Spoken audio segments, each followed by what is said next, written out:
Ladies and gentlemen, welcome back to Mondays Down South. I guess I shouldn't really say welcome back.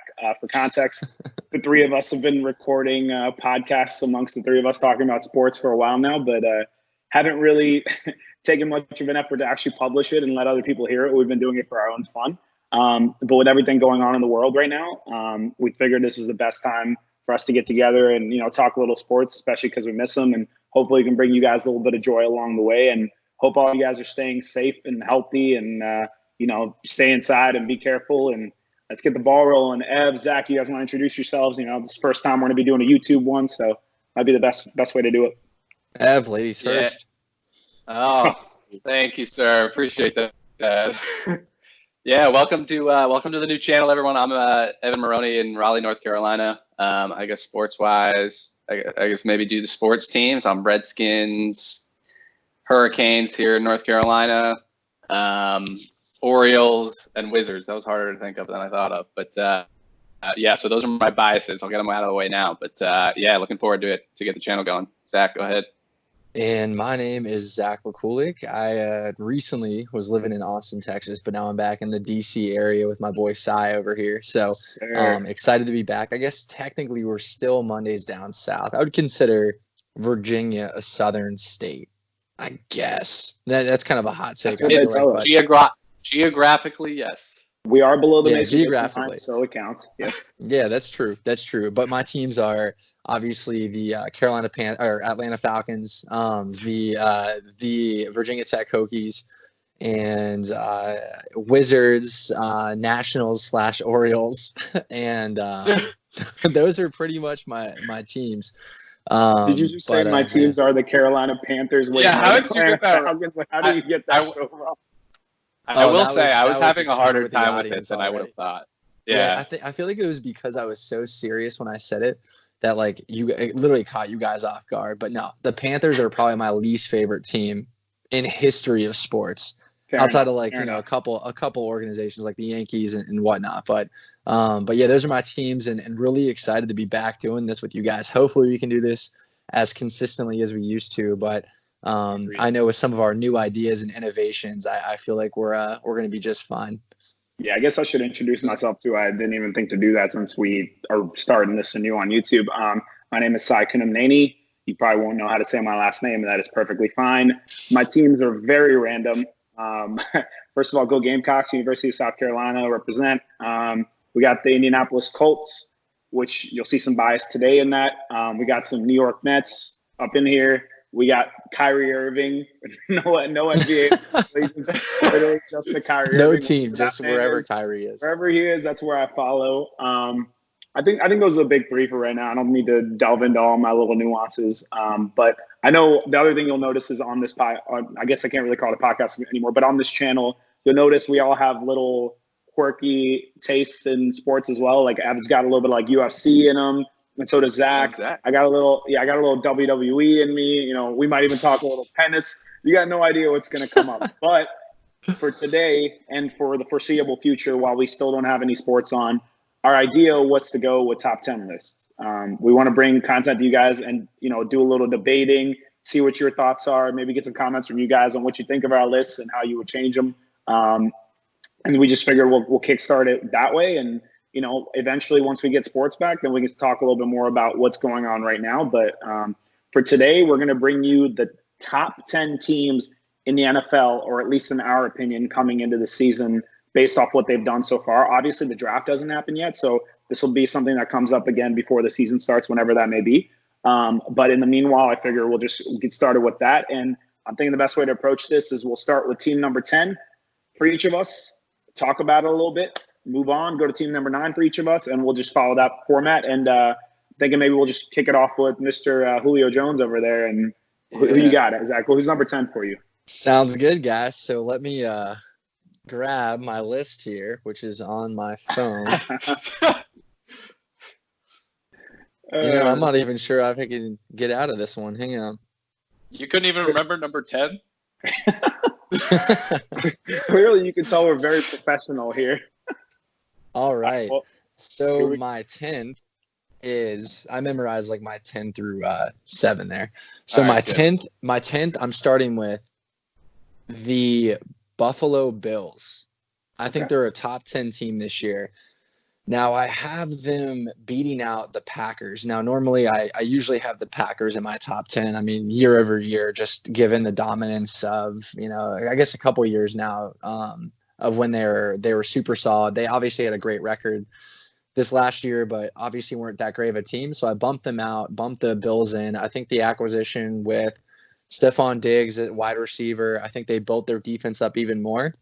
And I feel like they made a lot of really good free agency moves for not very expensive, in terms of like Josh Norman and some of the other guys that they pulled in on the defensive side of things just to solidify that unit. So I think Josh Allen takes a big step. I think the Bills did exactly what they needed to do in terms of getting that wide receiver one for them. I know they had always kind of gone with some speedsters that were kind of no names. I mean, we're talking wide receivers that hadn't surpassed 600, 700 yards in receiving during an entire season. I think bringing Stephon Diggs in will certainly change that. So I got Bills at the 10th best team in the NFL this year. Definitely a playoff team again. Okay. I will say the Bills did not make my top 10, but I did have a note saying that they were about as close as any team got to my top 10. They were just missed the cut. And I certainly agree with you on a lot of the points that you made. Not really big on the Josh Norman signing, but I do think the Stephon Diggs trade was really good. Kind of crazy to see how much value the Vikings got back on that trade versus like some of the other trades we've seen this offseason for things like Nuke and things like that. But that was a pretty good trade for the Bills. And obviously it's going to rely a lot on what Josh Allen does, like you said. So I can agree with that. I can definitely see why you have him at 10. So you won't get a lot of disputes from me on that end. Who you got at 10? I'm very excited about this. I don't know if you guys are going to sneak them into your top 10 based on the biggest headline in the sports world over the last few months. But I got TB12, TB by TB, the Bucks sneaking in at number 10. I think they made a lot of strides last year with the defense. The defense became good, if decent maybe, which is really all they needed. I mean, the receivers just being so explosive. I mean, with Mike Evans and Chris Godwin. Good tight ends, decent running game. I actually really like Ronald Jones. I think he has a good year. And obviously, I think their biggest thing last year was as good as Jameis was throwing the ball downfield, which is maybe the one issue they might have with Brady, and see if the arm strength is there. But the turnovers are just insane. I don't think I've ever seen someone turn the ball over at such an insane clip. So obviously you improve on that with which I think in that sense gives them a huge upgrade. And if he can just push the ball downfield enough with what he has left in his arm, I think it's a big upgrade there. And I think they push for a playoff spot this year, and they sneak in at number 10. Yeah, watch out, man. You got LASIK surgery, though. You got to watch out for that. The 30 for 30 was simply because he hadn't gotten his eyes checked in a long time. He's got LASIK surgery. Jameis is coming back better than ever. He's going to take Tom Brady's job. These are all the conspiracy theories I have cooking up. He's not even on the Buccaneers right now. He's a free agent. They're going to re-sign his ass. Okay. All right. Well, let me say this: the Buccaneers, I'm gonna hold off on because I got some things to say about them a little bit later. But you did set me up perfectly talking about TV, because actually sneaking at my number 10 spot is the New England Patriots. And I'm not going to sit here and give some massive breakdown of why I think that is. I'm just going to say one name, Bill Belichick. I've always said, regardless of who they've had or what they've put together, that man has always managed to win. That's what he's been doing for the better part of 2 decades now. Even when Brady was hurt, or before Brady was even there, when they had Bledsoe, when he goes down and they have a season with Matt Castle playing the whole year, or the year where Brady isn't playing for the first 4 games because of suspension, they win with Brissett and Garoppolo. Bill Belichick knows how to win. He will go down as one of the winningest head coaches of all time, and in my opinion, one of the greatest that I've ever seen. So I think he'll figure out a way to win with what he has. The defense is still going to be good. They got a solid run game with the guys that they have with, between Michelle and James White and all of them. I think Michelle will bounce back. And I also think that the receiving core needs improvements, but he'll figure it out through the draft. So I'm going to put the Patriots at 10 just because I can't really bet against Bill Belichick to be to not finish up in the top 10 of a power ranking. So that's who I got at 10. If you guys have any thoughts, I don't know if you guys have the Patriots in yours. So I've got to contest that. So you're talking about a team with a pretty solid defense. Obviously, from a corner standpoint, they have one of the best. Your own, a Gamecock and Gilmore. But in terms of the offensive side of things, you're dealing with receivers that are a little washed up, a little aged, right? I mean, with exception of N'Keal Harry, who can certainly bring talent this year. We'll see what he does. Obviously, we saw what he did at Arizona State. He was phenomenal. But there's such a big question mark at quarterback. Why do you feel so confident putting them in the top 10 when they haven't really proven that, I guess, since Castle back in 2010 or 11? They proved it a little bit with randomly throwing in Garoppolo and Brissett in one of the seasons as well. And that's not to say Garoppolo and Brissett aren't great players. That's to say that they have a system in which it feels like they can take anyone, put it into that system and win. Now, I'm not saying everybody's Tom Brady. Not everybody's going to go win him a championship. I'm not saying they're going to compete for a championship right now. All I'm saying is I still think they're good enough to win their division right now. I still think they're good enough to beat the Bills with whoever they decide to go with at quarterback. And this is purely every other team I have on my top 10, I will have more concrete, point to specific things. But right now, the Patriots are top 10 for me purely because of Bill Belichick. Straight up. I will not bet against that man to not finish top 10 until he proves otherwise. And he has never, ever proved otherwise. So we'll see if this is the season. But I can see them winning with whoever they have at the quarterback position, whether that's Stidham, whether they draft somebody, or whether they sign, Jameis or trade for Cam. Maybe they'll trade for Cam. Who knows? Regardless of what they do, I see them adding to the receiving core. I see them solidifying the quarterback position, and they're pretty solid on the defensive front and in the backfield on defense, and they have a good line. So I'm not betting against them right now. You're saying they're going to add to their receiving core from now forward? You mean, I guess, through the draft, you're saying? Yeah, through the draft. This draft is, and I'll talk about this a lot more with teams that I mentioned later, but this draft, every team could potentially get a starting receiver in the NFL, it seems like. There's so many good ones. Yeah. So we can talk about that more going forward, but let's move on to number 9. Zach, you got your number 9? Yeah, so my number 9 is the Atlanta Falcons. Now, get out. The Falcons, so the reason why I'm putting them at 9 is because I truly think that they're going to be the 9th best football team in the league. However, I think they're going to slide in with that final wild card spot at 7. So, obviously with exciting news, I'm not sure how you guys feel about it, with the NFL extending another playoff team to bring the total count to 14. I think previously it was 12.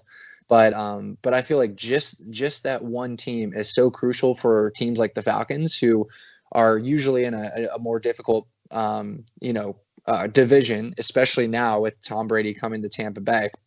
And so I think that the Falcons will still finish 3rd in that division. But I think because of how challenging and how competitive that division is, I think they're still good enough to slide into a playoff seed. So, normally, they would probably be ranked based on what I'm saying, right around the 13 or 14 best team. But I truly think because of how difficult their division will be this season, they truly are the 9th best team. Now, don't ask me about their defense. I'm praying that Dan Quinn gets it done. I know we got Dante Fowler in the offseason from Los Angeles, but I don't know if that's going to do anything to help here. But I do know on the offensive side of things, going out and getting Gurley. Obviously, Gurley has torn it up before. 2 years ago, he was considered the best NFL running back in the league. And obviously with the knee injury, there's been quite a bit of friends that have been making fun of me, saying I should be changing the name from the Atlanta Falcons to Atlanta Arthritis. But I have confidence in him. I think Matt Ryan, Todd Gurley, and Julio Jones makes up one of the fearsome 3 in the league. I would challenge anybody to come up with a better 3 than that. I don't think there is one. And so just purely from the offensive juggernaut, I think that the Falcons will be able to carry home about 10 to 11 wins this season. Can I address that real quick? Yeah, Can I address that real quick? Okay, so but I also think it's only totally fair to let you explain why, because you are right. The playoff thing is expanded. I'm not going to sit here and pretend like the Falcons weren't a great team a few years ago when they made the Super Bowl, even though it didn't result the way that it did. They do have a lot of pieces returning. The one thing that doesn't give me a lot of confidence in them is they didn't show me a lot last year for me to feel like I should feel confident in them being better this year, because one, their defense was pretty darn bad overall. I mean, there's no disputing that. Even with Vic Beasley and the guys that you have, in terms of names, they were bad. Who knows? Maybe getting some guys back from injury will help a little bit. And obviously adding Fowler was a great addition. So I won't take that away from them. The thing is, though, it doesn't really feel like they improved a lot from last year, because if you said Matt Ryan, Todd Gurley, and Julio Jones, with all three of them healthy, playing at their best, was the best trio in the NFL, I might not be able to dispute that. But if you tell me Matt Ryan with the Todd Gurley, where he couldn't even handle 50% of the snaps he handled 2 years ago last year, we don't know if his knee is healthy. We don't know what he's going to be capable of. Is that version of Todd Gurley better than Devonta Freeman? I don't think so. I don't feel that way. I don't really think you upgraded much at the running back position. And if Gurley's hurt and he doesn't play, if anything, you decline at the running back position, because if he isn't able to handle the carries that he's handling, I don't even know who you're throwing out there. And then my other point being, you guys were 7-9 last year. And one of your best players, when Julio Jones wasn't scoring touchdowns for you, was Austin Hooper. That man was awesome for you guys. He had a chemistry with Matt Ryan that was exceptional last year, and he really showed up for you guys on the offensive front and really kept you guys in games that weren't very close games. And he's gone. He's not there anymore. So you're going to have to replace that. Hopefully this means that, Ridley takes another step forward, and hopefully Gurley is healthy. If Gurley's totally healthy, I'll agree with you that the Falcons can sneak into the top 10, because that man is exceptional when he's healthy. But at the end of the day, with my lack of trust in your defense and the fact that Gurley's knee is healthy, that's what makes it really hard for me to put him top 10. But like you said, they could be the 7th team. I'm not going to, if Gurley's healthy, I'm not going to push that away. It's hard for me to put him top 10 for those reasons. Yeah, and I guess just to discount that, I understand what you're saying. But if you look at the Falcons' first portion of their season, right? So if we're talking the first 8 games of their season, they were abysmal. I think they were 1-7 after the first 8 games of the season. But like you said, we finished 7-9, so we went, 6-2 in that period of time towards the end of the season, defeating teams like the 49ers last year, which went to the Super Bowl. So, obviously we played Saints. Yep, you're right. You did play well at the end of the season. I won't take that away from. That's true. Right. That's true. We played very competitively, and we also, you're exactly right. We have guys like Calvin Ridley that we drafted in the first round that are obviously going to have to take these big step roles moving into this next year, where they are kind of treated as like that in the prime of their career, looking like a veteran, right, going into his 3rd season. And speaking of first rounders, we're going to have Julio Jones, a first rounder on one side. We're going to have Calvin Ridley, a first rounder on the other side. And we're going to have another first rounder in Laquan Treadwell, who's going to be stepping into that slot role. And I feel like he's an upgrade to Mohamed Sanu, who could do really, really well. Obviously didn't have the best opportunities in Minnesota, but don't cut him out. He's an SEC guy, just like Calvin and just like Julio, and he has potential. Who knows what could happen? I definitely don't think he's going to be better than Sanu. Ev, if you have anything else you want to add on, please, by all means, go ahead. I'm not sold on Treadwell by any means. Overall, I think I just agree with Sai. I think there's too many question marks. I don't think Gurley's a huge upgrade, because I don't think he's 100% of what he was. Losing Hooper is huge. I mean, Hayden Hurst, come on. And Hayden Hurst could be good. That's not just my Gamecock bias. He could be good. Like, he got drafted in the first round for a reason. He didn't really get his chance last year because Mark Andrews was so damn good that he never really got to play. My main problem with them is their coaching. Like, forget everything else. Like 2 years ago when they had Shanahan, or a few years back, I don't know if it was 2 years ago, when they had Shanahan, they were absolutely killing it with the same people that they have now. It's the problem is, regardless of who they have, it's like who they have, like, in terms of pieces. Dan Quinn had really destroyed them. So hopefully things change in that respect. That's what I don't have a lot of confidence, because even Gurley, who with all his talent, was amazing when McVay was coaching him the right way and giving him the opportunity to score with an offense alongside. But again, if Gurley's healthy with guys like Julio and Ridley, of course he could have a great season. So jury's still out on that one, but I can definitely understand why you could make a case for them. I'm not going to sit here and pretend like you can't throw that out there. So that's totally fair. Ab, who you got at 9? Yeah, I got Bills at 9. Big fan of what the Bills put together. I won't go into too much detail. I think Zach covered it off when he talked about his number 10, but I just love what they built last year. I like Josh Allen. We'll see how much better he gets, but I just love what they built. I think the Norman signing that we didn't mention is interesting because of how, like, just the Redskins just totally misused him. And I'm not saying that means that he's, going to be what he was or anything close to that. We don't know, but I do think he stands a good chance to get back to closer to his original form, just because of how horribly and out of not necessarily out of position in a way, and just schematically how they didn't use him correctly. So I've got Bills at 9. I don't want to go into too much detail, but I think the Diggs signing obviously is big, so I think that's a good solid team there. Can't dispute that. I think we're all agreeing that in the bottom half of the top 10, the Bills belong, given what they did last year, or at least close. I have them at like 11 if we were extending the list. again, I think it just hinges on what Josh Allen does this year. He's basically going to make or break how well that team does, in my opinion. My number 9, even though I wanted to have him higher, I don't feel a ton of confidence. I'll explain to you why, but my number 9 team is the Tennessee Titans in my AFC South along with my Colts. Part of me wanted to put them higher. I kept going back and forth on if I would have them winning the division or if I'd have my Colts winning the division. I do not have the Texans in my top 10. They're just that nuke trade completely kicks them out. So basically those two were the teams that I was kind of going back and forth on. And for a second, I did consider the Titans. But my big qualm with them is last year, here's the thing. They kind of feel like they got some vibes similar to the Jacksonville Jaguars that, took the Patriots to the end of the wire in the AFC Championship a few years back, in that they had a quarterback that played above his potential, in my opinion. They had an amazing run game, but the guy who carried the ball way too much. And they had a great offensive line, but an offensive line that has gotten a little bit worse. And their defense is still going to be great. I'm not going to take anything away from their defense. My main qualm is, and the reason that I don't have them higher, is because Conklin, one of the best offensive linemen in the entire NFL, is gone. He's no longer there for run protection. He's one of the best run blockers in the NFL. Derrick Henry last year had 303 carries if you count the regular season and the playoffs. I don't care how big and strong you are. There's a very likely possibility that either you set yourself up for injury or fatigue long-term for you to continue to put up that rate of success with the running game. And the other qualm I have is Ryan Tannehill played half a season last year and played an amazing half of the season. He completely outplayed Marcus Mariota and anything he's ever done with the Titans. But I have a hard time believing that that's a guy you want to invest $25 million a year in for several years based on half the season and based on what he did in Miami. And I have a hard time believing that last year is going to be his norm versus being an outlier. You know what I mean? I could very strongly see a case Ryan Tannehill regressing and the Titans, not having as good of a run game. And all of a sudden you're in a position where your offense isn't as good, but you still have a great defense, which is why I have a hard time putting them a little bit higher, because I don't think they're necessarily as well-rounded as some other teams. I feel like their run game and their defense was what carried them, and that's a great foundation, but I don't know if that foundation is going to exist on the offensive side this year. So I have them at 9 for that reason. Yeah. I think it makes good points. Yeah, they might come up for you guys later so we can talk about it further. Because I'm guessing they're in the list. So that will address those points forward. Otherwise, we're going to keep stopping at each one. So I'm thinking we'll keep it going. Zebo, what's 8 for you? Cool, guys. So 8 for me is the Indianapolis Colts.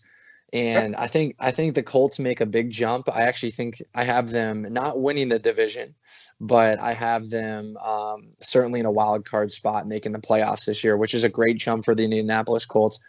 Much to just the way that they operate like a lean oiled machine. And I just, you just have to give credit to, the general manager, obviously the coach, but pulling in Phillip Rivers on side, it's a 1-year deal, right? Yeah. Yep.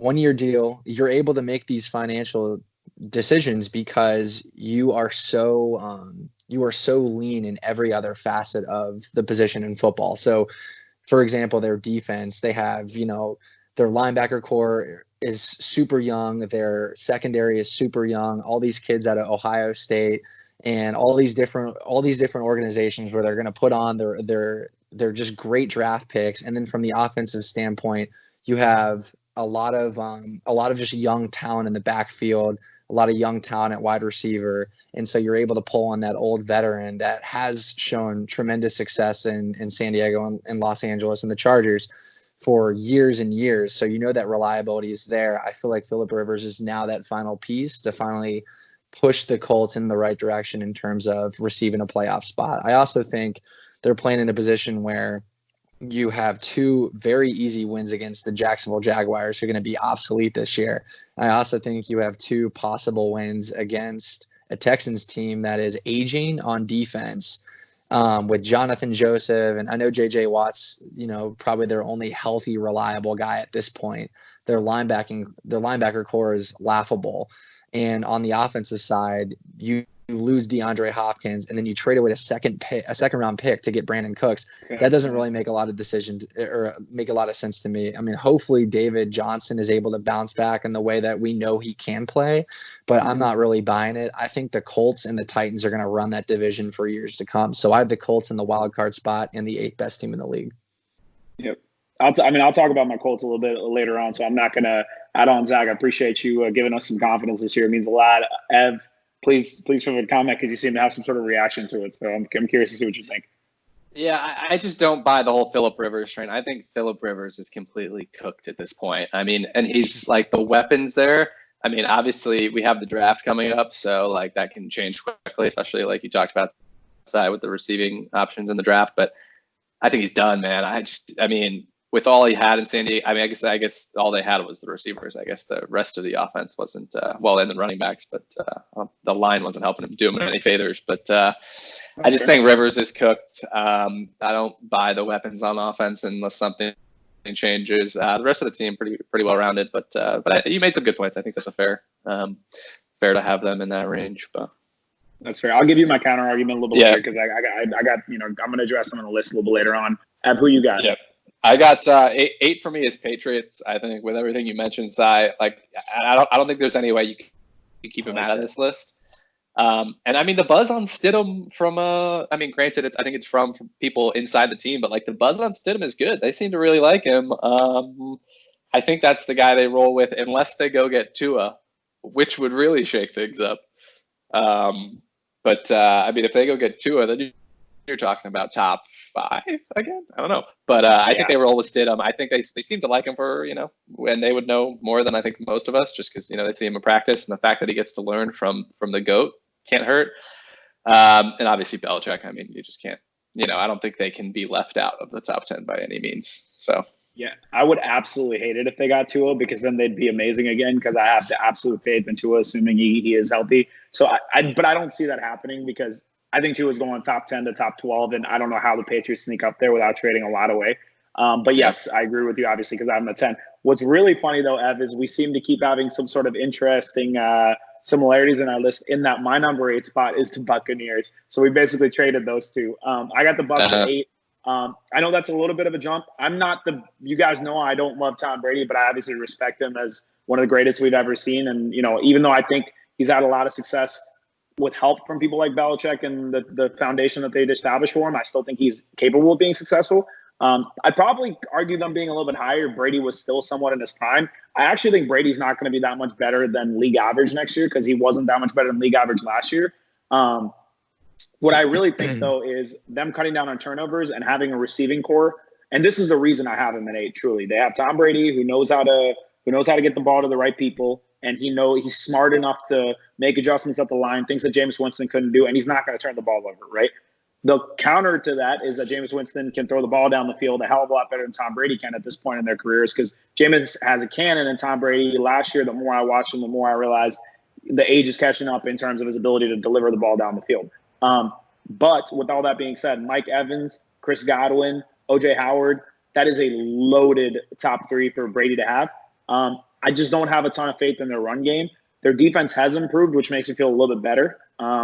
But I don't think their defense is going to be like top tier or anything like that. I think it's just going to be like league average at best. It might be below average. So really my whole point in them being top 8 is the fact that I think that with Brady and those 3 guys, they're going to beat a lot of bad teams and lose to the good ones or lose to the best ones. That's basically what I think, because I think the Saints have the advantage on them in that division. So I think the Saints will get wins. I could see the Falcons taking maybe 1 game away from the Buccaneers. And that alone is 3 losses in the division alone. So that's why I can't really have them higher than that, but I'm just putting faith in that offensive punch that they have. So I got them at 8. And obviously, Az made his points about them. Zach, do you have them in your top 10 or maybe you want to hold off on that? Yeah, I'll hold off. We'll get a little. This is some confidential information, Cy. I'm not gonna show you my cards just yet. Did you guys? Hey, a quick plug. Did you guys see the story about Ty Law coming out saying like when they're at the Pro Bowl, Peyton Manning was trying to get him drunk trying to get him drunk so that he could get him to give more information about what like the Patriots were doing back when they were playing each other. And the quote. Peyton Manning is a legend. And the quote ends with "damn Mai Tais." He's trying to get him drunk on Mai Tais in Hawaii to get him to give up information with the Patriots. I love Peyton, man. I miss him. Man. Anyway, let's move on. Otherwise, Zach, you got 7 all day. So 7 for me is the Titans. So I have the Titans and Colts. It's going to be really close. I can see both those teams being 11-5 at the end of the year, and it's just a matter of who gets the top position in the AFC South. And I think everything's been pretty much covered by the Titans. I think the only thing that I would bring up and counter Cy is actually, I think Ryan Tannehill is actually a great fit for that offense because of exactly what you were saying earlier and how frequently they run the ball. I mean, they're giving Derrick Henry the ball 25 to 30 something times a game. Mm-hmm. And the reason why I like Tannehill is he reminds me of Matt Ryan in a way where he's able to execute the play action better than any other quarterback in the league. And I think with a strong run game and a consistent run game that Derrick Henry will bring to every single game this season, I think Ryan Tannehill won't have to feel the burden that he felt in Miami to make plays and force throws. I think throws will come more naturally. I also think with the receiving core and a improved Corey Davis and an AJ Brown, who's very interesting, I wouldn't shy away from those wide receivers taking big strides in their next couple years. And so I think Ryan Tannehill has a lot of talent. I think he's got a defense that will make stops and give him the ball and very good field position. So I think that they're setting themselves up for another successful year under Mike Vrabel. So Titans at 6 for me. That's fine. I can't dispute that at all. A 7 for you, right? No, yeah. 7. Sorry. Yeah, 7. 7 for you. All right. What about you, Ev? I'll make sure we're in the right order. I will withhold comment, which shed some light on my rankings. But so I'll jump into number 7 on my end, which is I guess this is kind of the part of my list where I grudgingly put some teams in that I don't necessarily love, but I just think their longevity and history over the last decade or so has just been too strong. And this one's Seattle. I just think what they've done over, obviously longevity wise over the last 10 years and even in the last couple of years, I just don't have a reason to not put them in my top 10. I think there's a chance they get Clowney back on a pretty team friendly deal, given how long he's been sitting out there, which would be another nice pickup. I mean, they got Dunbar from basically nothing to upgrade the secondary from the Redskins, depending on how you feel about him. But some rankings had him as one of the top corners in the game, which is, I think, nonsense. But I do think he's still a really good corner. And I don't have a reason to not have him there. Russell Wilson's obviously elite, so to bet against him, I don't think is smart. So maybe not quite as high as some other people might have him, but still in the top 10 there at number 7. Okay, cool. I'll talk about that myself too in a little bit. But for number 7 for me is my Colts. Pretty similar to Zach's list. I think basically we have the Titans and the Colts flip-flopped. That's basically the only difference. Now addressing the points you were making earlier, forget about Phillip Rivers for a second. I want to just talk about the foundation that's been created because Ballard, I can't be more thankful for the GM that we have because he has put together a foundation that it seems like no matter what direction we go in, it's laid where if we're healthy, we can win games. I'll give you an example. Last year, first 8 weeks of the season, we had one bye week, so we played 7 games. We started off the season 5-2 before our team was absolutely dismantled. Hey, Katie. Looks like we got someone jumping in on the podcast. We'll talk about it. I looked at her away. Of course. I heard a noise and I was like, of course she's wearing a Clemson sweatshirt while I'm hearing my Gamecocks hat just to add a little insult. I know she's trying to get the work in ping pong, but this is obviously priority here. No, sir. You give her that work for me a little bit later, and be sure to yell "Go Gamecocks" afterwards. Anyway. Picking back up where I left off, the big thing is foundation, because if you think about the start of last season, we started off the season 5-2, right? 5-2 with Brissett as our starter. So I'm not even talking about Phillip Rivers. Even if we had Jacoby Brissett right now, I don't think my ranking would change very much as far as where I have my Colts, because the foundation of our offense is our offensive line. And we have proven that with one of the best offensive lines in the game, you can get over a lot of other things because we can run the ball down people's throats with Marlon Mack, and we have an offensive coordinator in Frank Reich that knows how to use the pieces that he has, and a head coach in Frank Reich that knows how to use the pieces that he has. And for your context, they were 5-2, and they had a win against Kansas City in Kansas City and Houston in Houston in those 7 weeks with our Colts team, and held Kansas City under, I think it was like 14 to 17 points, and held Houston under 20 points. So clearly we've laid a foundation in that way. And here's some notable names that we lost last year. We lost T.Y. Hilton for several games last year. We lost Darius Leonard for several games last year. We lost Marlon Mack for several games last year. We had Jacoby Brissett get hurt in the middle of the season. He was never the same after he came back. We lost Devin Funchess before he ever even truly played a game for us. We lost Malik Hooker. Well, you're talking about pieces, so I got to throw in Funchess because he was our second receiver. We lost Malik Hooker, who's our one of our best players. We literally lost. You name one of our best players, we lost him.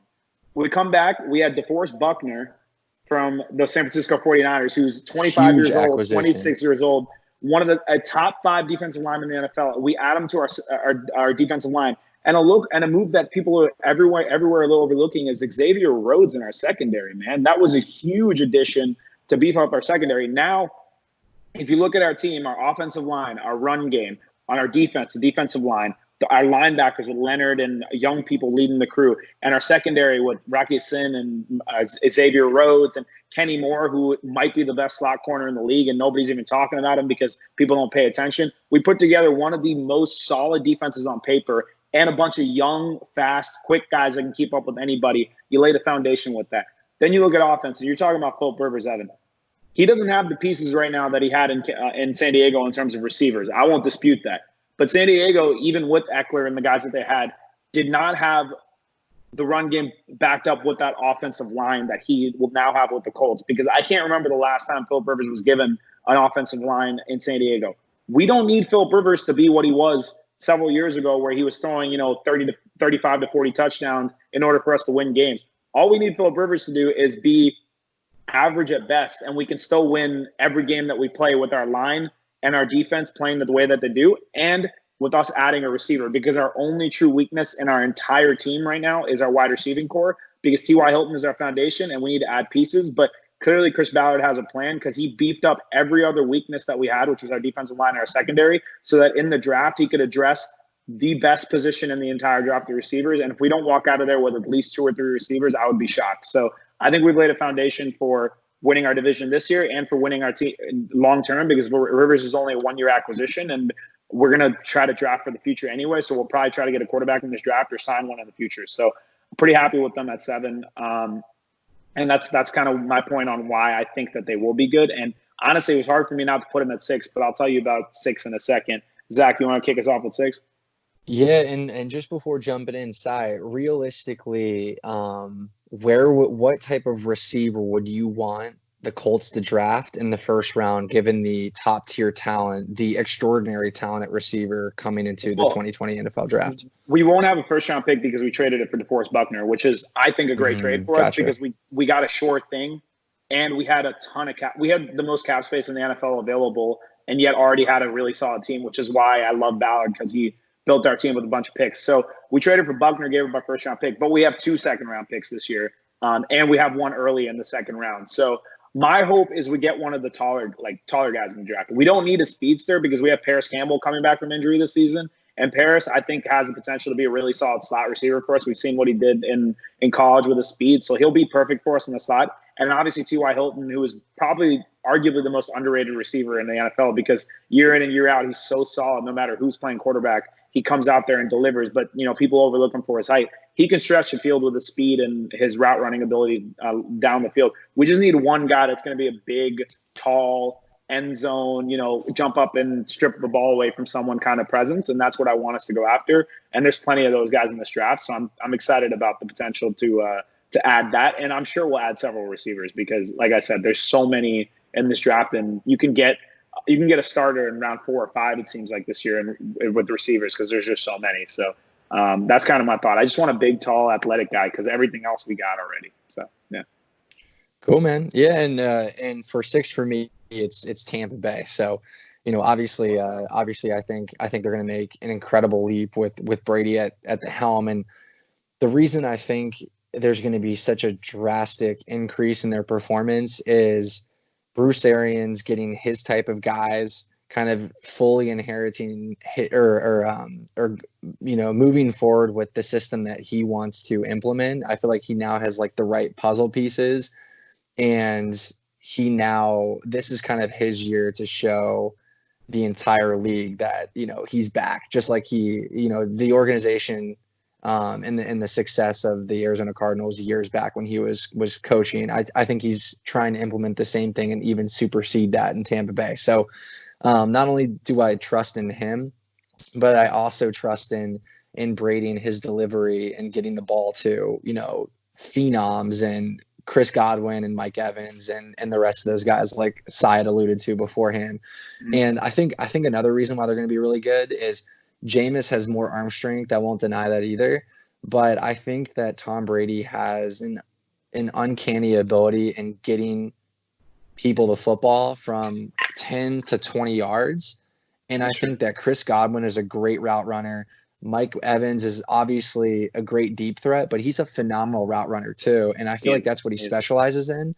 And I also think you have guys like OJ Howard who are quick enough to get past the linebacker and go, on like a deep seam route or something like that where Brady could hit him just like he hit Gronk all those years. So I think you're going to see a different style Tampa Bay offense that isn't like Mike Evans 60, 70-yard touchdown every once in a while, but you're going to see long, consistent drives that beat defenses down over time. And I think you're just going to see consistent success from this Tampa Bay offense. So I got Tampa Bay at 6, and I guess we've talked about Tampa Bay a good amount. So Ev, what about you? Who's in 6? I've got 6. I've got Green Bay here. I bumped them down a little bit from where they finished last year, just because the whole year it almost kind of seemed like not a fluke, because I think they played really well all year. But even when it came down to the end, they were in the NFC Championship. I don't really know if anyone thought that they could beat San Francisco, and ended up getting smacked. So for that reason, I bumped them down a little bit. But with that said, year 2 of Matt LaFleur, with him and Aaron Rodgers, I think it only gets better. I think you got some good pieces coming back. Aaron Jones is obviously a stud, really broke out last year. And I don't think it's fair to bump them down too far. So I think they still have a really good team, and will obviously compete in the NFC. So I'm actually gonna give you guys 6 and 5 right now, to snake it, because you guys have hit some points that I want to address. Yeah. Number 6 is the Seattle Seahawks. Ed was talking about them earlier. Actually, if there's one team in this entire list that I really didn't want to pick at that spot, it was the Seahawks. Like, I don't necessarily feel confident about them being the 6th best team in the league. I also don't really feel confident ever about them like winning a championship with their current core. The problem is, even though I feel like the majority of their team isn't really like, great, it's really hard for me to pick against Russell Wilson and Pete Carroll together. They just have continued to win and win and win and win. And no matter how much I think to myself, like, oh, their receiving core isn't that great. Oh, their running game's like decent, but not amazing. Chris Carson with his fumbles and everything. Oh, their offensive line's Oh, their defense has struggled over the last couple of years. They just find a way to win games. And it's Russell Wilson playing like an MVP. Like, he's one of those people that I used to sleep on a lot earlier on in his career, because I felt like he was just winning because of the pieces that he had around him, but he really evolved into a true team leader and MVP kind of player. So I'm just going to say that, like, I think like they probably will finish top 10, but I don't necessarily feel very confidently about them performing well going forward. And then I'm going to jump right into number 5, because we got the other NFC team that Ev just brought up, is the Green Bay Packers. I have them at 5. I think they kind of got disrespected last year. We're talking about a team when their first year with the new head coach, after, McCarthy left, they win 13 games? I believe they went 13-3 last year and made it to the NFC Championship. And like when you talk about the best teams in the NFL last year, the Packers never even get mentioned. And this is all with Aaron Rodgers adjusting to a new system. This is all with Aaron Jones finally getting the ball the way that he deserved. I, to this day, do not understand what McCarthy was doing, because Aaron Jones is a freaking stud. I think everyone and their mother saw that, and yet that man, for some reason, just had him sitting, running half the games as opposed to running the entire time. So Aaron Jones player figured it out. And their defense is solid. Like, they had a really, solid defense from top to bottom last year that was able to keep them in games. I think Rodgers will actually have a better season this year statistically. And my big thing is, I think they really only need to address receiver right now. Outside of receiver, I don't see a lot of weaknesses on their team. Almost similar to the Colts. They have a good defense. They have a great running game. Their offensive line could maybe get a little bit better, and they just need to give Rodgers a few more pieces, because Devontae Adams is exceptional. They signed Devin Funchess as because they lost guys off their team. So they signed Funchess to give them another big guy. They just need a few more guys that can space the field a little bit, and Adams will carry the rest. And I think the Packers could very well finish as a top 5 team and really make a charge in the NFC this year. So I'm never going to bet on Aaron Rodgers or bet against Aaron Rodgers. That man is one of the best I've ever seen. So that's my 5. Zach, you can pick up in 5 or, snake back to Eb, whatever you guys want to do. I kind of want to sneak back to the Packers, and the reason why I didn't have them on my top 10 is I was a little concerned with that's shocking to me. The over reliance on their running back position. So a lot of their offensive plays stemmed around, running back screens, and obviously that was why Aaron Jones had this breakout role, is because he was getting the ball in an incredible amount, not only on the ground but also through the air. And I think that can only take you so far until teams can actually build their defensive alignment around that, expecting it, considering the fact that Davante Adams was their only target last year, and he got hurt halfway through the season. And when he came back, I mean, obviously you mentioned the 13-3 record, the 12-4 record that they had last year, but what you're not recognizing and bringing forth is the fact that they played 8 to 10 of those games in one position, and they just got the luck of the straw, or the luck at the end of the stick there, and were able to sneak out, very, very close victories from 1 to 3 points. So I also think that the Packers had a great opportunity in the offseason and go get a guy like AJ Green, but they weren't willing to meet the demands of the Cincinnati Bengals, who are not going to be able to get any salvage value for him when he walks in a year. And so I thought that was pretty disappointing on the general manager side of the Green Bay Packers. They had a lot of opportunity and they kind of let it slip through their fingers. Let me just say 2 things real quick. 1, 13-3 or 12-4, whatever it was. I'm pretty sure it was 13-3. Mm-hmm. The fact that they won close games shouldn't be a knock against them. It should be a clap on the and a back to for them, because they were winning close games. That's not something a lot of teams are capable of doing. I don't care if you win the game by 1 point or 20 points. If you win the game, you win the game. And clearly they had the resilience to show up in the fourth quarter and seal the deal and get themselves all the way to the NFC Championship. They had 13 wins last year. Other question for you. If that's your problem with the Packers, if you think they're too reliant on their run game and they have one of the greatest quarterbacks of all time, let's not forget about Aaron Rodgers. Why are you so high on the Titans? Why do you have the Titans as a top 10 team and yet you don't have the Packers? Because the Titans are the exact same model, except for the fact that their running back is probably the same level as the Packers, if not a little bit better, but their quarterback is nowhere near the level of the Packers quarterback. And the Packers have the better number 1 receiver in Adams. They won 13 games last year without Adams playing the whole season. Think about what they can do with Adams playing the full season and then also adding another receiver through the draft or other places. I mean, I'm not I don't see any reason for them to regress and the Titans to move up the list. That doesn't really make a lot of sense to me. Well, I think it's fair to say that the Packers, from an offensive efficiency standpoint, did take a step back. You're seeing a guy like Aaron Rodgers who's not throwing the amount of times that he did beforehand. And I know that's because of the emergence of Aaron Jones, but I also don't trust Matt LaFleur a lot. I think he caters to Aaron Rodgers' demands, every single one of them. I feel like he doesn't have a lot of experience in that position, and you obviously saw that at multiple times during the season last year where there was a lot of locker room issues. And I also think that the players of the Tennessee Titans play for a guy in Mike Vrabel who was very well respected in the NFL community. Matt LaFleur is kind of this new guy that just kind of found himself in that position. And I also think that the Tennessee Titans have a more swarming defense that caused and forced more turnovers, and they built to it. Didn't they get Dontari Poe and Vic Beasley, or did they just get one of those guys?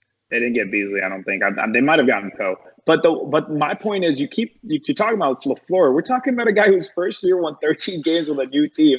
I can't think of any coaches in recent times that in their first year of head coaching won 13 out of 16 games. That I don't care how you do that. That is incredibly impressive. Because their offensive output was abysmal. If you look at the Packers, why does it matter? 5 seasons, I don't understand. If you win 13 games, why does it matter how you do it? I mean, there's plenty of teams that didn't have great offenses that won 13 games, and there's plenty of teams that didn't have great defenses that didn't win 13 games. And they also got to the NFC Championship. It's not like they got to the playoffs and lost the first game. They went all the way to the NFC Championship and lost to the team that lost by 1 possession in the Super Bowl. I can't sit here and knock LaFleur. As a matter of fact, that is one of the greatest performances I've seen from a rookie head coach in my time. I've never seen anyone come in their first year and win 13 games with a team.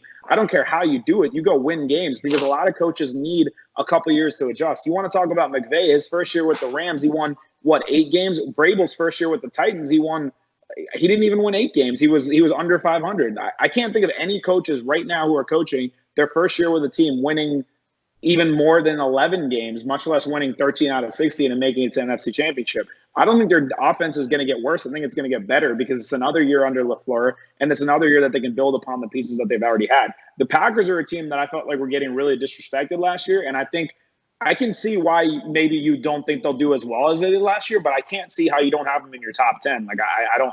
That's pretty shocking to me, I will say.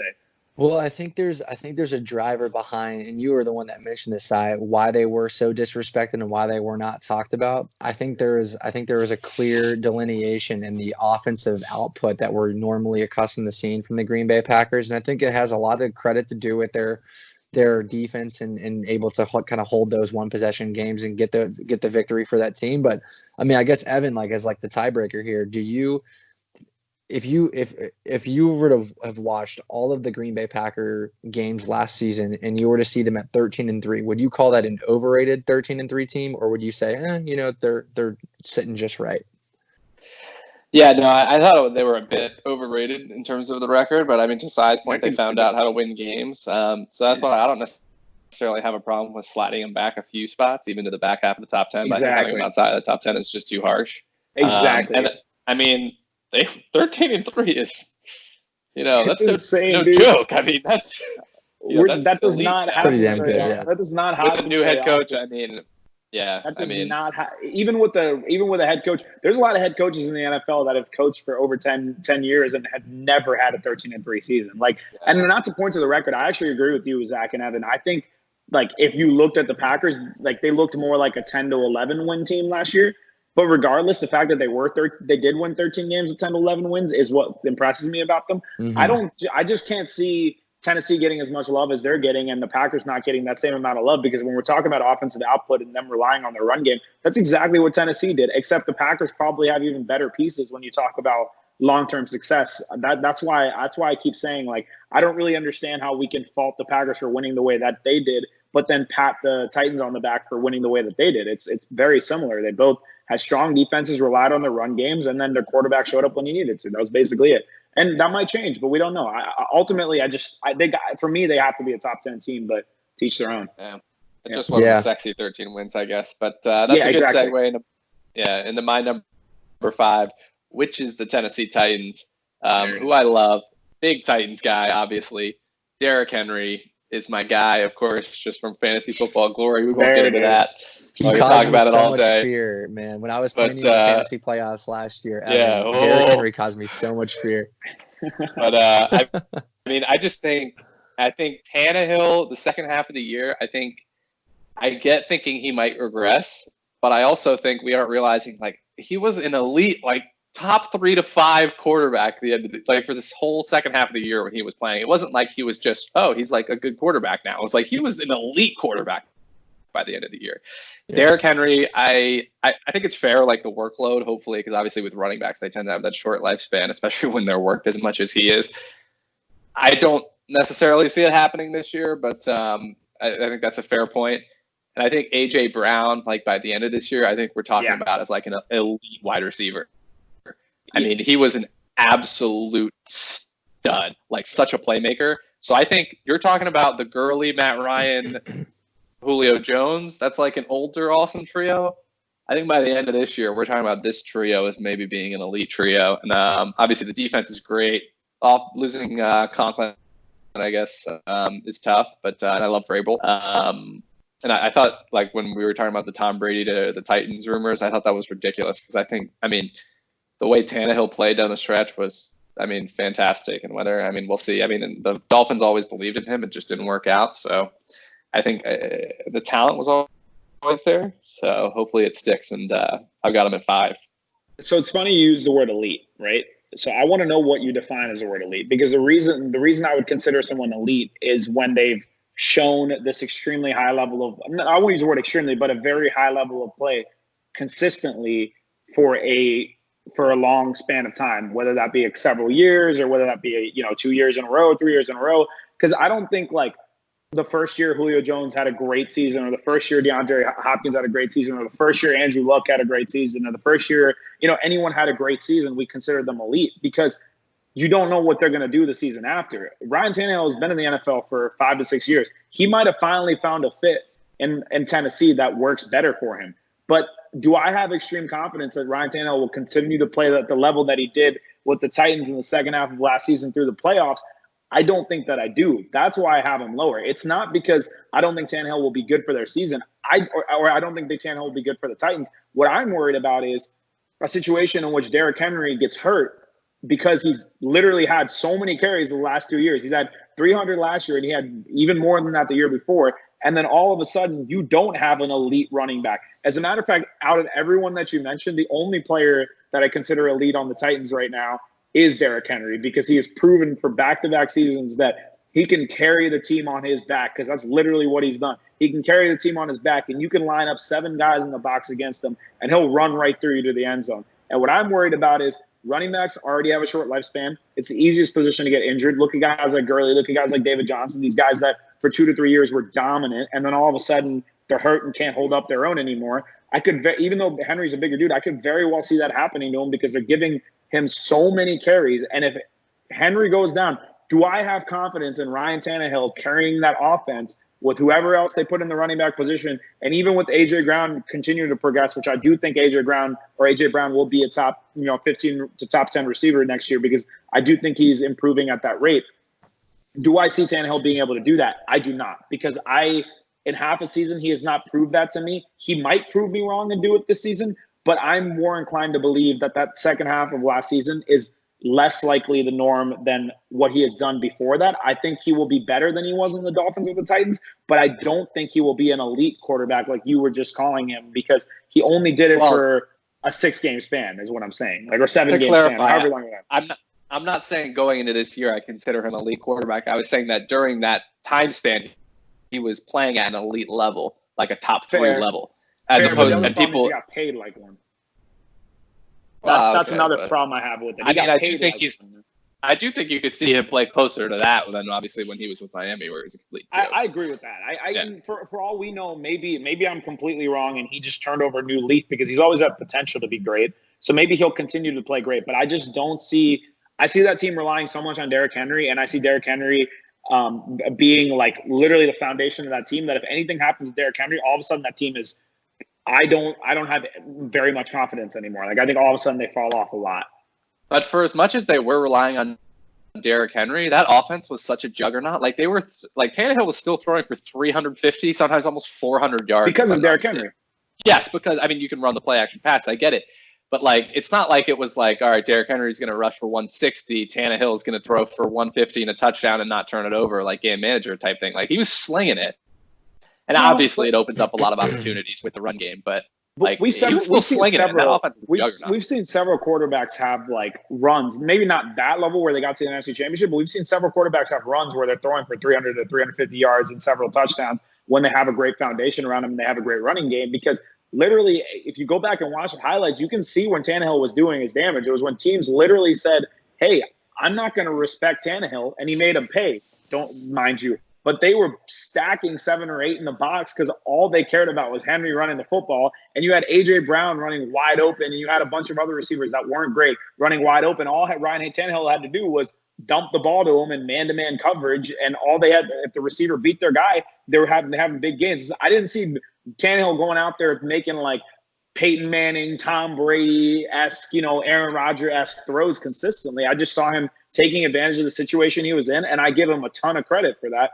But at the same time, I'm just saying those situations might not continue to arise. And can he push them to that next level if those situations don't come up? And I don't have that confidence, because for a large span of his career, he hasn't proven that he can. And maybe the Titans will change that for him going forward, but I don't know. I just don't know if I see that. So that's that. Anyway, I feel like we spent a ton of time on the Titans, but if you have anything left, throw it out there and then we'll move on, because I don't want to, because we talked about it a good bit.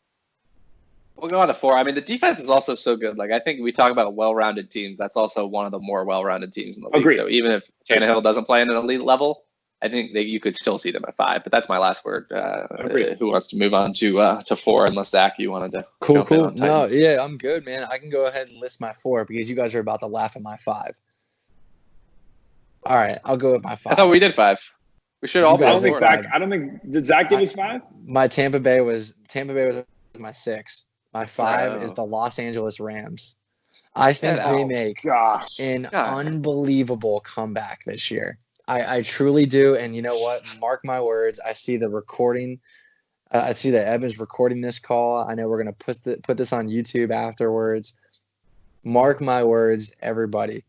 The Los Angeles Rams will be a top 5 team in the NFL. They will make the playoffs, and they may even win the division, and arguably the best division in football in the NFC West, with Seattle, with Arizona, an improved Arizona, and obviously with a San Francisco 49ers. So this is why I think they're going to do so well. I think they needed to get rid of Gurley, right? He was taking up too much cap space, and I think they're going to let the guy like Malcolm Brown fly. I think he's – Is that what they're going with? I think he's going to do a great job. Someone. I think you also got great cash cows to invest in Aaron Donald, and obviously Jalen Ramsey, who actually wants to be there. Obviously didn't play well when he was in Jacksonville because he obviously wanted to get off the team. He has that nice contract. He's in Los Angeles, the greatest city to be young in, and he's happy there. He's going to be there for a long time. I think with these players, you're going to see natural improvement on the offensive and defensive side of the ball. You still got a great developing player in Robert Woods, a guy who is from USC, who loves playing there as well. And I think you also got another guy from California, Jared Goff, that's going to play supremely well. He's another year to learn McVay's offense, settle down a little bit. I know it was a rocky road for in terms of that sophomore slump, or maybe that was his third year last year. Was his third year last year? Whatever. He had a rocky road. This is his third year. His second year McVay. was very good though. Yeah. Exactly. Yeah. So this is his fourth, but this is his third year under McVay. He's had time to settle down a little bit. I think they're going to re-strategize, and they're going to get back to how dominant they were 2 years ago, where arguably they were untouchable. I mean, they were one of the scariest teams in the NFL. So Rams are my 5. That's kind of my reach pick, my stretch pick for sure. But I feel confident you've had in a few so far, Yeah, so I don't know who you've left out. But I'm curious to see. We got the Packers you left out, but there's got to be at least 2 other surprises. The Packers and the Cowboys were my 11 and 12. Yeah. So here's the way I see it. Yeah. Also, I didn't have my Cowboys in my top 10 either. So I'm gonna assume Evan did neither, but they're about as close as it gets. If you had told me the Rams were going to be, I don't know, let's say like your 10th team and a playoff team, I'm not going to sit here and say that's like a crazy prediction to make. The problem I have is with you having them at 5 and having teams like the Packers not even in your top 10. That's like very surprising to me. I could see the Rams bouncing back because I have faith in Sean McVay. I can't see them being the 5th best team in the NFL for several reasons. One, their offense got worse. It didn't get better. They just traded away Brandon Cooks. They'll probably draft somebody else, sure, but they traded away Brandon Cooks, and they lost Todd Gurley. They have Malcolm Brown replacing right now. We don't know who's going to replace Brandon Cooks. Woods, I think, is kind of capped out of his potential. I think what we've seen from Woods the last 2 years is what we'll continue to get from him. Cooper Kupp is probably their most lethal weapon on offense right now because him and Goff just have this amazing chemistry. I think Goff will be better this year. I think he'll be better than he was last year, even though he just lost Brandon Cooks and even with Gurley being gone, because there won't be as much confusion at the running back position. But a big problem I have with them is their defense, because Aaron Donald is great and Jalen Ramsey is great, but nobody else is coming out and dominating on their defensive front. Their linebackers aren't that great. They consistently tend to give up big points because Donald is really the only one that's holding his own up front. And then even as good as Ramsey is man to man, a lot of these other guys have been pretty disappointing on the defensive front. And Malcolm Brown, if they go into the season telling me Malcolm Brown is their starting running back, I got no faith in their offense, being able to hold up their defense struggling, because even 2 years ago when they had more pieces on the defense, they were winning games because they were putting up like 40 to 50 points a game with the McVay coached offense. I think McVay will make them better than they were last year because I still have faith in McVay being a great coach. I just don't think that in that division there's any way I see them being anywhere near the top 5, because that division is absolutely loaded. And I could see them even finishing, I hate to see it, I still see them finishing 3rd. Even with Arizona getting Nuke Hopkins, I don't have a lot of faith in their defense. So I could still see the Rams finishing 3rd, but I don't see them at all finishing 2nd or 1st. Not even a little bit. There's a chance they finish 4th. I mean, we never know. So Yeah, I'm not enthused by the Rams, to be honest. I almost feel like they're in not a complete rebuild, obviously, but some of their moves, like it almost feels like they don't even think they're going to win, to be honest. I mean, Cooks struggled, I think, but yeah, I don't really buy it. Yeah, I do think based off that point though, Ev, because you pointed out this specific year, this might be a year where they're rephasing and rebuilding. I do see like a 1 year. Yeah, I do see a couple of years, like the next couple of years, like, or for the next 10 years, almost, the Rams becoming a team that like year after year is going to be a winning team, because I have that faith in McVay and in their GM, because I could see them like they're being smart right now. They're trading away guys to get more picks, and keeping the guys that already have the money that you want to keep, because like Goff and Donald, you've already invested in long term, and they're in that like, you know, restructuring kind of phase, like I was saying. So that makes sense. Yeah. Agreed. All right, who wants to go? We did 5. I'm at 4 now, so I think that was our last 5. Yeah, 4. Yeah. So I got 4. I got Baltimore at 4. Okay. Yeah, I think we start to get into more chalk here. I mean, I think Baltimore at 4. Yeah, I mean, for obvious reasons. I mean, I think, you know, Lamar. It's Lamar. How do you not have him inside the top 5? Obviously, the whole team I think is just solid all around. I think it's pretty obvious having them in the top 5. And I do think they come in with a bit of a chip on their shoulder this year in a way, just because how they got knocked out and a little disappointing ending, losing to the Titans there. So I think they come into the season maybe a little not angry, maybe a little chip on their shoulder to prove some of the doubters wrong. That maybe not that people are calling them a fluke by any means, but just, you know, being a little disappointed with how it ended. So I've got them at 4. But yeah, what do you guys? Who's y'all's 4? What do you think? I can jump in now. I can actually quickly jump in, because Baltimore's my 4. Baltimore's my 4 as well. I think much to what Evan was saying, I think they're going to come in with a chip on their shoulder. I feel like this team is more like family oriented than like any of the other teams. Like they truly symbolize like playing for the guy on their left and for the guy on their right. It's just like, there was something about the Baltimore Ravens last year where I felt like this like strong sense of connectivity, more so than any of the other teams. And like, it made me want to root for them, because they were just fun to watch. As long as everyone stays healthy, I think they're looking at maybe a slight step back from last year, just because last year was so explosive. I think as different defensive coordinators try to figure out how to limit the arsenal attack of their running offense, and then obviously Lamar getting them over the air. You know, I think there's going to be a little bit of limitation, but I also think that Harbaugh and company are cooking up something special for 2020. So Baltimore's my 4 as well. Yeah, I think teams were maybe a little unprepared for Lamar's arm last year.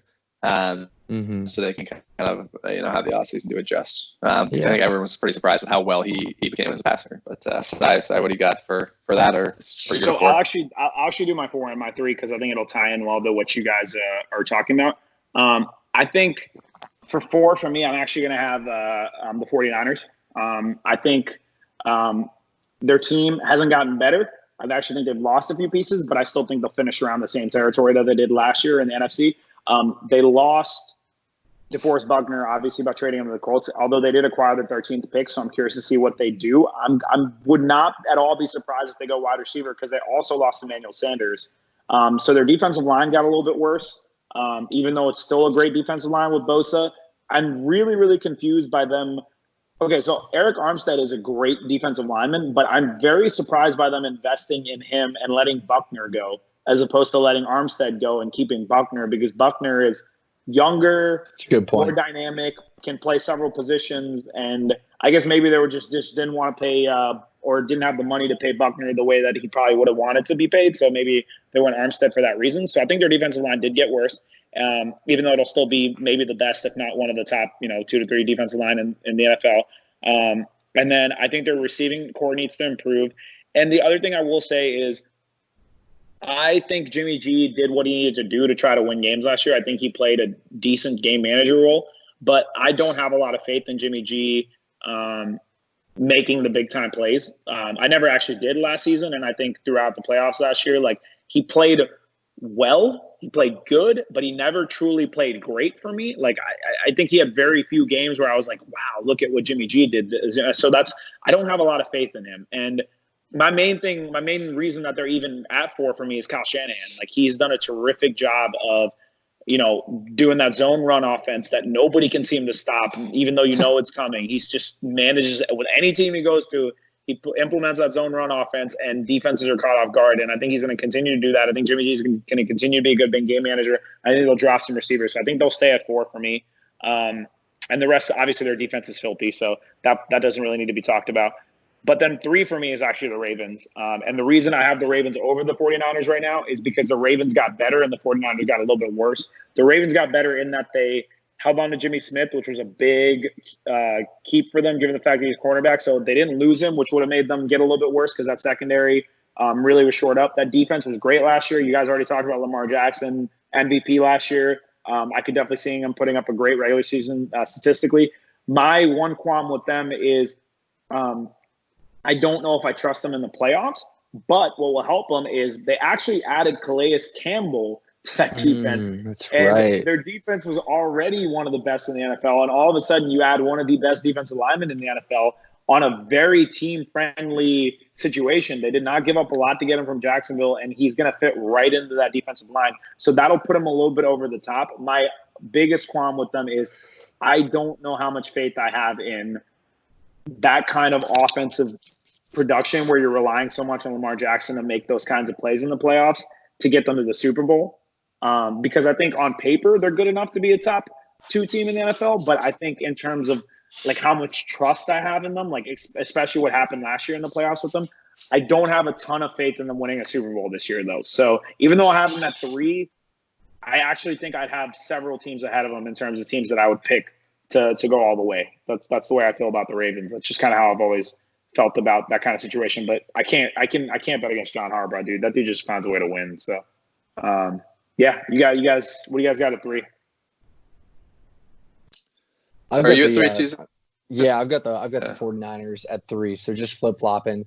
And the reason I think the 49ers are going to just repeat is much to what Cy said with Kyle Shanahan at helm. I mean, I've seen what he's done single-handedly in Atlanta. So obviously, as he takes that second year step in San Francisco, I guess this is his second full year with Jimmy G. His second full year with Jimmy G. So being able to kind of build off where they left off last year, I feel like they're going to have an extra chip on their shoulder. Just given everything that happened with the Super Bowl. And I think Jimmy G kind of steps into even more of that leadership role where he, it does kind of become his team. I know they're kind of leveraging a variety of running backs. And I think, Mostert, right? Mostert was kind of the one that emerged from the backfield, right? Yeah, Tevin Coleman's a good number 2, but I mean he kind of came out of nowhere, and who knows what he'll do this year. He might establish himself into a top tier running back this year. So you never really know. They maintain mostly everyone on defense. I think their defense have set up an alignment with Richard Sherman as like their lead DB is phenomenal. So I expect a very similar year, if not improvement, from the San Francisco 49ers. Okay. What about you, Ev? Yeah, I've got New Orleans in at 3. Obvious reasons. You guys do make some good points about size, specifically about the Niners, and maybe seeing some regression there. So maybe in that respect, I regret having Baltimore maybe not a little higher. But yeah, I've slotted in New Orleans at 3. I just think they still have still have the pieces there to be successful. I think Drew still has it in him for at least 2 more years, I would say. I just think the pieces are still there. I think they got Emmanuel Sanders, right? If I'm not mistaken. They did indeed. Yep. So that's a decent pickup. It is, yeah. Lengthens that receiving core a little bit. Obviously, I mean, we all saw last year how Michael Thomas is just, ridiculous. Which is great to see. And I think another team that comes in with maybe a chip on their shoulder. I mean, with how that season ended last year, I wouldn't be feeling too good. Back-to-back years. I mean, whether they feel, I think they feel a little snake bitten, a little cursed, but obviously Sean Payton, Drew Brees, hard to bet against them. So I think I have them in at 3 and hopefully keeping one of the top spots as they're usually in. I'm gonna piggyback off that just because you have him at 3 and I already gave my 3rd and Zach already gave his 3rd, so I'll move on to my 2nd. I have the Saints at 2. But what's crazy is I went really back and forth and had to talk myself out of having them at number one, actually, because I actually truly believe the Saints are the most well-rounded team in all of the NFL. And I actually don't even think it's close in terms of being well-rounded because they do not have a weakness on their team. You can't point to one. Their offensive line is maybe the weakest point of their team, and even that is good. You throw in the fact you got Michael Thomas, who is a freaking beast, man. Set the reception records last year. And people somehow just like every year just like kind of forget about him. And he's clearly made the case for being maybe the best receiver in the NFL right now. Like he's up there, definitely in the conversation. You obviously have Alvin Kamara, who's one of the best running backs in the NFL. Drew Brees speaks for himself, and he's easily the best old quarterback in the NFL. He's definitely better than Brady or Rivers or any of these other guys right now. Because last year he went out there and had, even after being injured, had a better season than all those guys statistically in any other way. Then you look at their defense, and Marshawn Lattimore, you could argue, is maybe the best corner in the league. So far I've named 4 guys that might be the best at their respective positions. And then you go to their defensive line, and you still have Cameron Jordan and all those guys backing you up. You got a decent linebacker core. And then the guy that was like their true dark horse last year that nobody really talks about is good old Jared Cook, man. He comes over from the Raiders and whole season with the Saints. And who was surprised because Drew Brees to Jared Cooks became a solid connection. And then they go out and add Emmanuel Sanders, and they still got draft picks. Are you kidding me? That team is just straight loaded from top to bottom. And here's the thing. This is their window. They got 1, maybe 2 years of being able to keep this team together. And then some of these guys are going to get way too expensive, and Drew Brees isn't going to be able to do what he's done. Plus Taysom Hill, man. I mean, come on. That dude is so fun to watch, and the way Sean Payton uses him. That team, it was really hard for me not to put him at 1, honestly. But, of course, we'll talk about 1 a little bit later. So I got the Saints at 2, but a very, very close 1 for the Saints for me. I actually think that they are, in my opinion, by a good margin, the best team in the NFC coming into the season in terms of what they're coming out with, because I think they've improved on top of a team that was already maybe the best team in the NFC. So, yeah. Wow. Yeah, I like that. Very well said, Cy. I actually have the Chiefs at number 2, so I was going back and forth about this one too. I ended up going with the Chiefs because I think from a defensive standpoint, I think there's more that New Orleans has that's feared than what the Chiefs have currently. I also think the losing Kendall Fuller in the slot to Washington was pretty significant. So, Kendall? Yep. Kendall's back in Washington, man, back in his home territory. So, I think that the Chiefs will take a step forward, in terms of offense. Again, I think they're going to be right where they used to be. I'm also really, really happy that Andy Reid got a Super Bowl. I think that man, I was cheering so much. Cy and I were actually watching the game together in Austin, and we were both just going crazy for the guy. I mean, we were super excited for someone who had been so close for so long in Philly, then kind of pivot his career a little bit, switch teams, and then build that organization up from the ground. And go after guys like Mahomes in the first round, and then just he did it the right way with prospect building, and then obviously handing the keys over to Mahomes a couple of years ago. So I think they're going to be right where they used to be, but I don't see them being better than the Saints in 2020. So I got the Chiefs at 2. I guess I'll kind of wrap mine up too. I got pretty much chalk from last year. I kept the Niners at 2. Which your points are pretty valid, so I'm somewhat regretting it. But I love what they built there. I mean, around the defense, the running game, the zone blocking, and Kyle Shanahan, I think he's good. Jimmy G, I'm not, to your guys' points, not completely sold on yet. But I mean, obviously, I think there's still a lot of room for growth there. And obviously, the defense is legit. And Bosa and those guys is awesome. And that of course leaves Chiefs at 1 for me. I'm also a big you got to beat the best kind of guy. So they won last year. So I think, as long as teams like that don't regress in some massive way, I usually try to keep them at the top spots. That's just kind of how I see it. And I guess, Cy, that leaves Chiefs at 1 for you as well. Yep. And honestly, you could have reorganized those top four any way you wanted, and I would have never had a problem with it because I don't really have an argument for like any of them not being able to be the best team in the NFL this year. I actually think all three of the teams that I had at 4, 3, and 2 are more well-rounded than Chiefs. In terms of like, if you look at position to position, I think all three of them have less weaknesses, if you want to put it that way. But like, I can't at this point in the NFL or in the sports time frame bet against Patrick Mahomes. We're watching something that we've never seen before. We've never seen someone at this age playing at this caliber. He won a Super Bowl MVP. What, his second full season starting? His first year he wins an MVP. He's setting records. Like, he's putting up more than anything. But forget about all the statistics, man. This dude at such a young age is so composed, and I just don't know how you stop that man. Like, the closest teams have gotten is like what we've done and trying to keep the ball away from him. But even that, like the 49ers tried to employ that in the Super Bowl last year, and they were doing all right. And all it took was like 7 minutes of him playing at his best, and the Chiefs still won the game. Like, I just don't know how you stop Patrick Mahomes. I don't know what defense you create. I think that this version of Patrick Mahomes, the only defense that I can think of in the last like 20 years was that Seattle team that won the Super Bowl against Peyton and almost beat Brady. That's the only team I could ever think of that would be able to somewhat hold their own against Mahomes. And outside of that, I really cannot think of anyone that can stop him, because you take him and then you give him all these burners like Tyreek Hill to lead the foundation, and then you throw in literally every single fast guy you could ever draft and that runs under a 4.3 40 and put him on that team. You give him one of the best tight ends we've seen in our lifetime as far as receiving and blocking goes with Kelsey.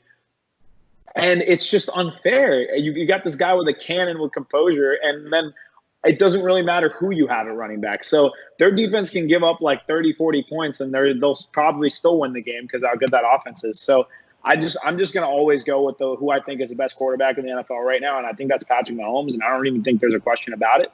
I think I got him defending again with Andy Reid and Mahomes coming back. And even though I have them at 1, I actually think I have the Saints as my Super Bowl champions. So that's why, Zach, I have no problem with you having the Saints at 1. I actually have the Saints right there with them. But it's going to be really hard to pick against the Chiefs just because of Mahomes. I mean, really, that name strikes fear into people's hearts these days. So that's where I wrap up my list. And cool. I think overall, at least in our final 4, we all did pretty well. So, what a list we got. That was the first one we've ever done. We had quite the discussion there. I think this was quite a long episode, but that was fun, man. Yeah, we're at 80 minutes, some good meat on that bone, Zach. I have a question for you guys. I wanted to catch you guys a little off guard with this. So you guys, we weren't able to prepare for this while I was.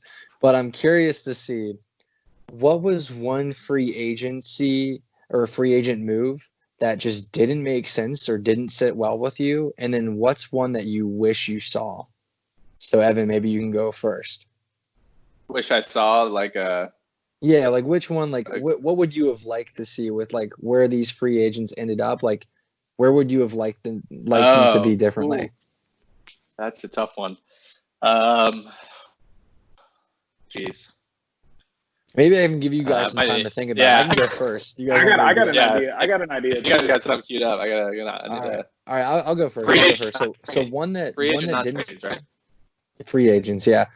So, it could be free agents or trades, like any off-season move. Maybe that's like a better way to I think we can. If we include a trade, all of our answers are going to be the same thing. It's going to be the DeAndre Hopkins trade. So that's obviously the worst move that's been made in this offseason. I don't even think that's that's an opinion. I think that's just one of the worst moves we've seen in 2 decades. True. Give me your best free agent. Yeah.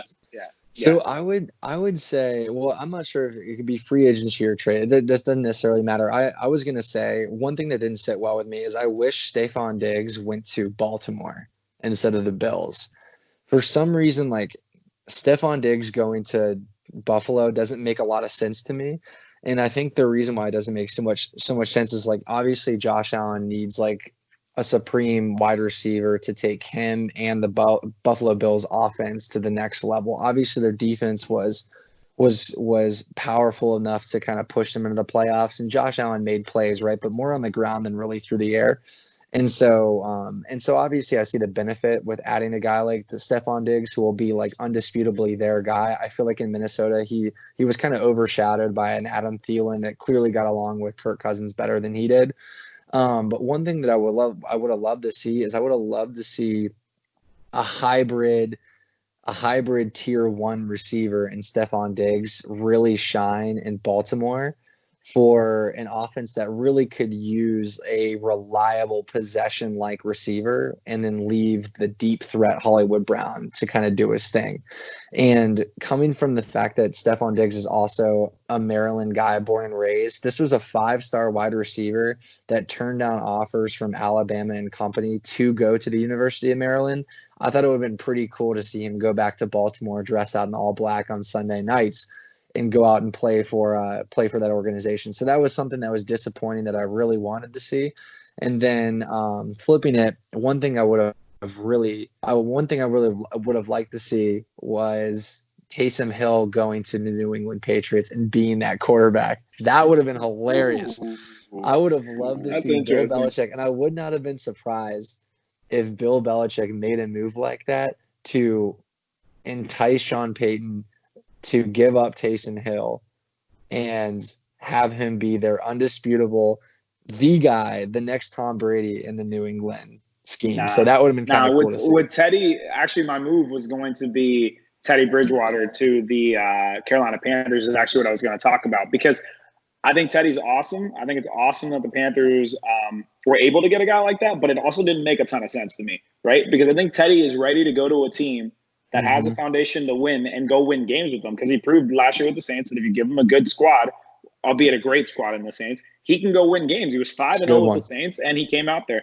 And so it doesn't really make a lot of sense for him to go to the Panthers, because the Panthers are not ready to win right now. McCaffrey and Bridgewater are what they have. Luke Kuechly just retired. Their receiving core is not that great. Their secondary is not that great. They have so many things they need to improve on. I don't understand why you take Bridgewater right, like when he's about to enter the prime of his career, and he ends up on the Panthers. It might end up being pretty good for the Panthers long term, but if I was Bridgewater, I'm surprised that he didn't try to get himself on a team that's ready to go and compete in the playoffs right now or be in the playoffs right now. So that kind of got me, because I have a lot of faith in what Bridgewater is able to accomplish.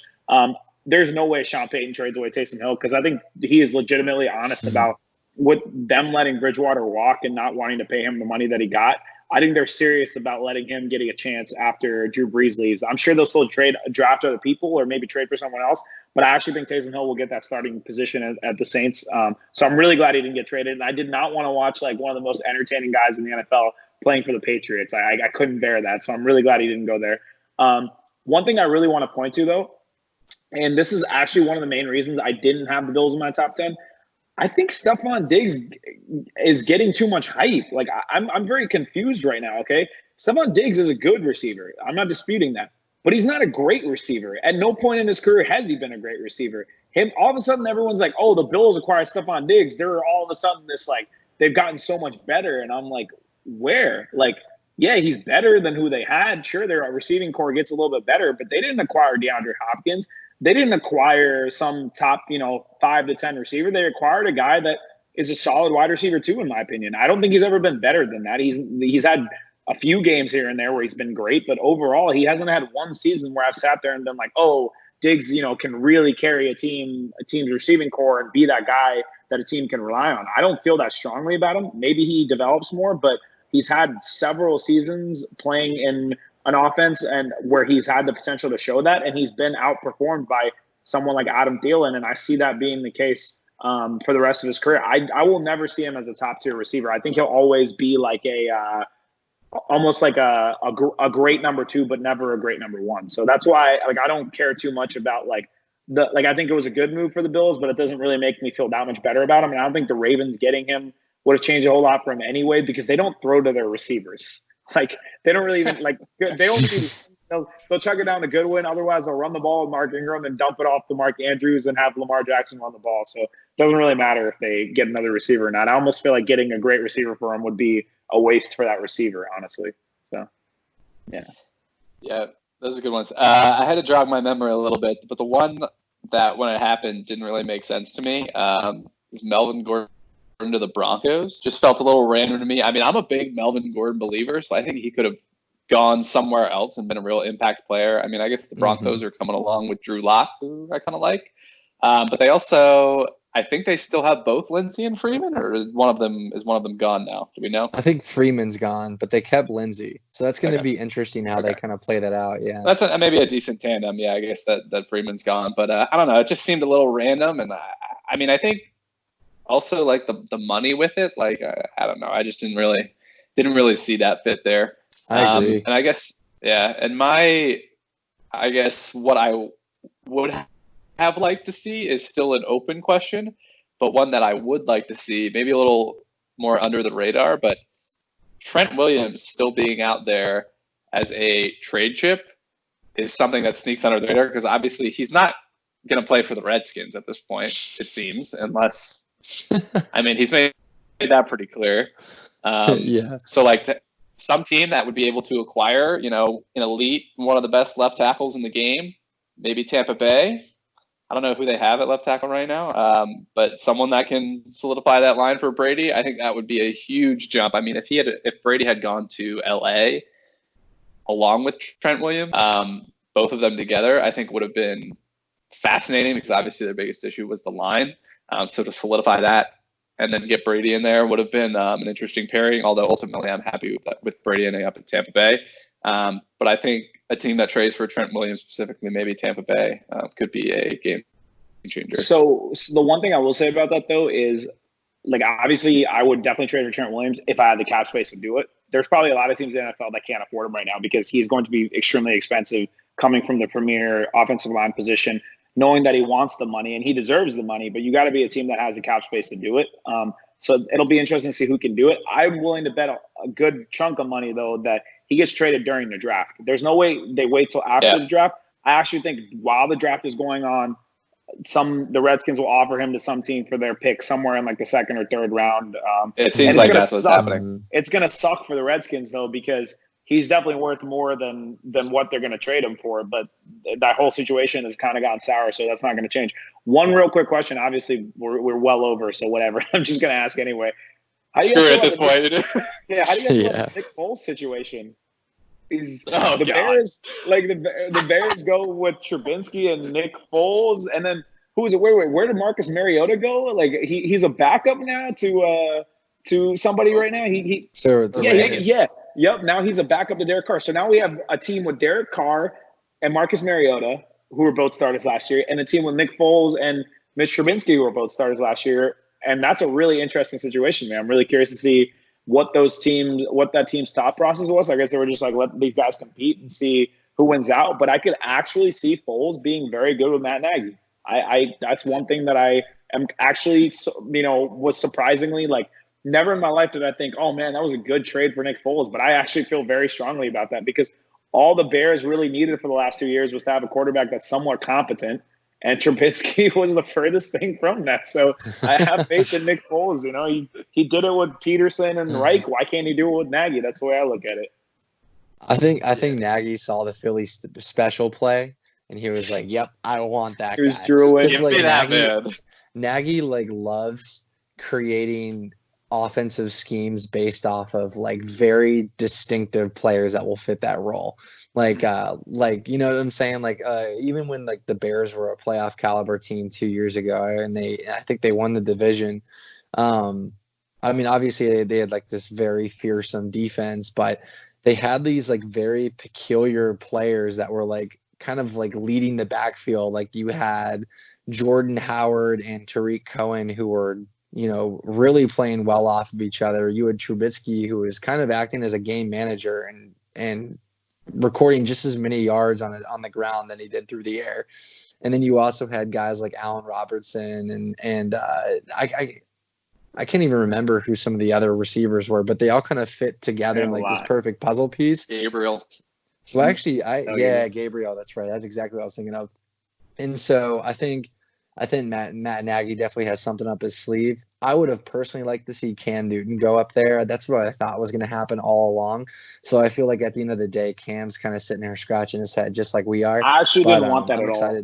You didn't want that? No, I don't. I would have loved to see him. I don't think Nagy needs a guy like Cam. I think he needs someone who's just going to make those accurate throws in the short and long field. Cam is not an accurate player. Cam is a let me put the team on my back and try to run the ball and create plays kind of player. And I don't think that's what Nagy needs. All he needs is with his system of the way that he uses running backs running around the way that they do and the number of weapons that he is able to utilize to their maximum potential. All he needs is a quarterback that when he's in the pocket, just get the ball to the right guy. That's it. Trubisky couldn't even do that. And I think that's why Phil Foles is there.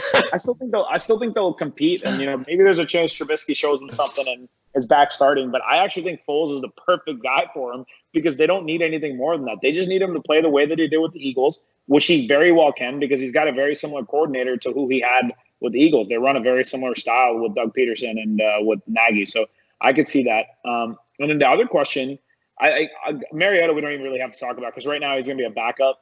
And he was a backup at Tennessee by the end of last season, so we don't need to talk about that. Do you guys think Jacksonville ends up with Cam Newton or with Jameis Winston? Or do you think they roll with Minshew? Because I could very realistically see one of those two guys going to Jacksonville. I know what Evan's about to say. Evan's about to say, rolling with Minshew, baby. Minshew mania? He's trash. He's trash. That was a fluke. I do kind of think they're going to roll with Minshew.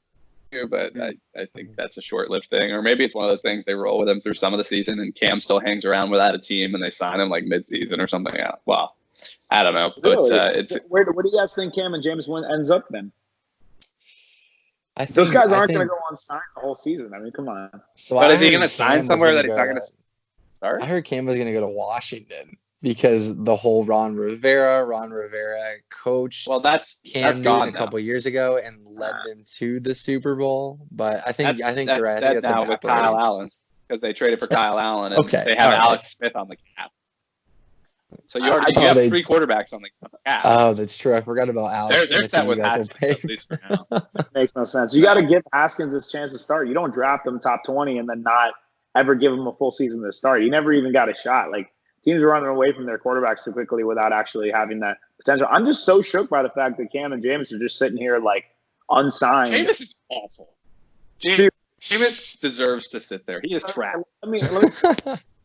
He obviously has a massive turnover problem, but there's few people with his arm talent. He definitely could be he could definitely figure out a way to be a decent starting quarterback somewhere. He doesn't. If somebody can get him to limit his turnovers, that dude could be successful. The biggest problem with him, I think, is if he was a good dude with a good rapport, he'd be signed right now. I think he would be. I think the main problem is a lot of teams probably think he's unfixable because he has such a bad personality in terms of people's eyes and what they view him as that it's what makes it really hard to trust him. I don't think anybody was oh, go get me Jameis. But I did actually see some Bucs fans pretty disappointed in the fact that they were out on Jameis. So it's an interesting situation because Cam and Jameis are two of the more raw talents that we've seen in the NFL or come into the NFL from college. We're talking about two guys that, were national champions, right? So it's and they were both very, very damn good in college. And Cam showed that he could win an MVP and get to a Super Bowl. But at the same time, they both have a lot to their games that it's hard to and can be a little bit polarizing. So I don't know. It's an interesting position. I just don't see many quarterback or many teams that feel they probably do in reality have a hole at quarterback. But I think there aren't many teams that really are actively looking, I don't think. I mean, Jaguars maybe one. And the other issue with Cam is Cam going to sign somewhere where he's not the starter? No, there's no way. Yeah, Cam's got too big of an ego. He can't be a back. Jameis, I think, will have to, and ultimately will. But it's there's a lot of you look at LA, you would think, but they seem comfortable with Tyrod Taylor for now, and they're in position to draft Herbert or Tua. Jacksonville would be the obvious one. They need someone else in there, but they seem happy. They want to at least give Minshew a try. The draft will definitely make something for sure. I think once the draft finishes, then Cam and Jameis will have a better idea of where they're going to end up because some teams might just try to see how the draft plays out and see if they can get one of their guys, and if they don't, then they'll probably make that acquisition. It probably makes things less complicated now, actually, that Cam is a free agent. Before, trading for him was a nightmare situation. Nobody wanted to give up anything for his contract, so now it'll be interesting to see how they approach free agency with that. But it's just so crazy to see a guy that in 2015 was literally an MVP and was this close to winning a Super Bowl with this team being cut by that team not so many years after is That's a wild. I don't think I've ever seen that actually. I don't think I've seen an MVP cut like that. That's a very unique position. So yeah. I think I have two teams. I think I can see Cam going to the Chargers. I mean, it's like Los Angeles. It's back to stardom. He obviously wants to start now. They've clearly got the weapons to be good quickly, and they certainly got the defense to be good quickly. They're just missing a piece, and I think that the longer that he remains unsigned, the more impatient he'll be to sign. And so I feel like, obviously he knows he's not going to get his $20 million a year contract, but I think they coast with Tyrod just like they did kind of in Cleveland until Tyrod starts making mistakes. And I feel like they could sign him at any point in time. And then in terms of Jameis, I think there's a great spot on the Washington Valor, the XFL team. We would love to see him in the Washington area. Jameis, if you want to make 60 grand a year, you awesome. Let me know. I'll be in the first row with a foam finger cheering you on, my man. So yeah, that's what I think. 12 gauge, dude? What about 12 gauge? Yeah, man, don't be hating on those guys, man. No, I think both of those guys realistically their best bet is to sign a 1-year deal, like a prove it deal.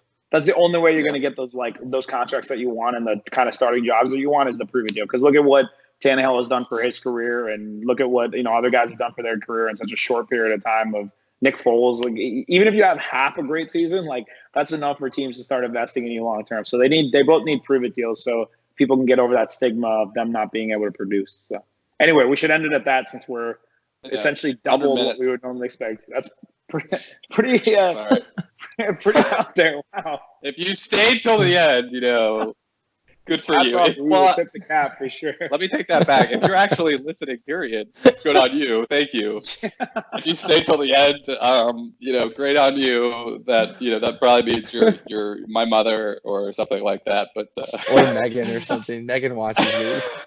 Yeah, Megan will watch. We could have spent the last 30 minutes singing karaoke or something, and nobody would even know. I guess it all works out, man.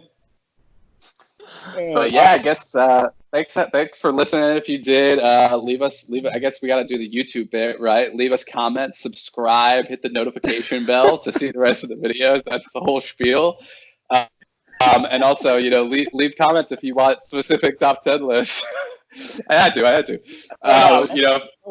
If you got top 10 lists you want to hear, drop them in the comments and we can come up with some ideas. Hopefully the pandemic isn't too much longer, but I'm sure we'll have a few more weeks of top 10 lists. So what do you guys top 10 bachelors? Got last word? Top 10, Evan and I will speak on that. Woo! Top 10 survivor scenes. Size now in the building. I'm in on that one. No, for real. We're very open-minded to any lists that people have. Also, if you have a list that you really want to put out there and also get on our show and talk with us, we are all in on that. We love having guests. Just leave your cereal bowls at home. Shout out to Alex Wynn, who decided to have a meal while he's on our show.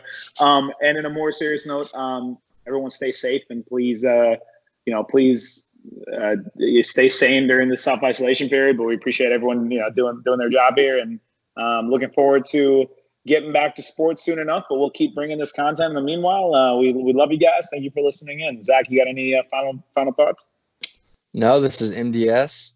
Thank you guys for listening. It's good to be back with these two gentlemen, and we will talk to you soon. Thank you. Take care, guys.